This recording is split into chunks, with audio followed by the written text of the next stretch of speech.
Last year, I kind of thought your toughest loss was Virginia Tech, and then you came back with Louisville. Is there kind of a parallel there after coming off this Purdue game?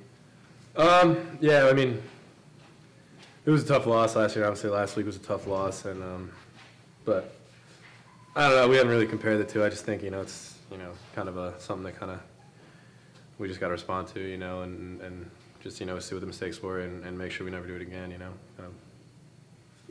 Just talk about the expanded role of the tight. It seemed like the tight ends. You've seen a lot of double tight end sets this year. Yep. Is the tight end position kind of grown with this game plan this year? Yeah, I think as time has gone on, I mean, we've always utilized the tight end a lot, but now it's a lot of different ways because, I mean, we're so deep. We have, 6 guys that play a lot of snaps for us and can do a lot of different things. So, and I think this year definitely, I mean, it's evident, in the stats and on the field. We have a lot of guys out there doing a lot of things. Frank Leonard and Scott Loeffler have been here your whole time. Just talk about that consistency and building that relationships. Yeah, Coach Leonard, he actually recruited me, so I've known him for like this 6 years now. It's a pretty unique thing in college football. He's the best coach in the world. He's been everywhere, every level. He's done everything. He's the best.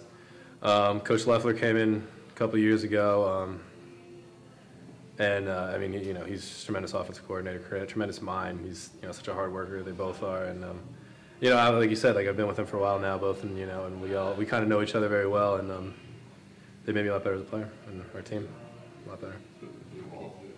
And just talk about working with Anthony this year. You've kind of seen a lot of progress in him. And yeah, he's he's just developed, and he's just, I mean, even when he came in, he was so good, and he's such a student of the game, and he works so hard, and he never complains about anything, or like he's not, I don't mean complain about anything, but he's never tired. He's never anything like that, and he works so hard and he cares so much, and it's so obvious, and he's going to bounce back, and he's just going to do what he's done, and he's just proven time and time again that he can, and it's just gotten better every year.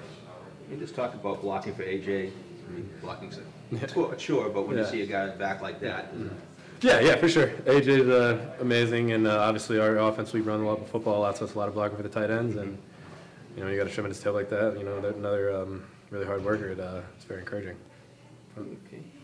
I haven't seen Temple. You see him on film. I just look at stats. They look like a very busy secondary. A lot of pass breakups, picks. Yeah. What's the challenge? Yeah, they're a tough team. They're very blue collar team. They work really hard. They got a lot of different things that they run defensively, up front, and in the secondary. They're a talented group of guys that have a lot of pride in Temple and playing football and stuff. And they've last couple of games they've been really disruptive, like you said. So they're gonna be tough, but we're gonna just have to kind of do our job, be consistent with what we're doing, and it's gonna be us versus them, and I think it'll be a good matchup.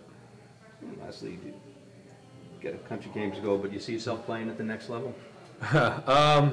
Was that something you thought about? Yeah, I'm just trying to take it one game at a time right now. Obviously, most people would say they have aspirations to play at the next level. Of course I do, but right now, I'm just got a big game on Saturday. Gotta get to 4-1.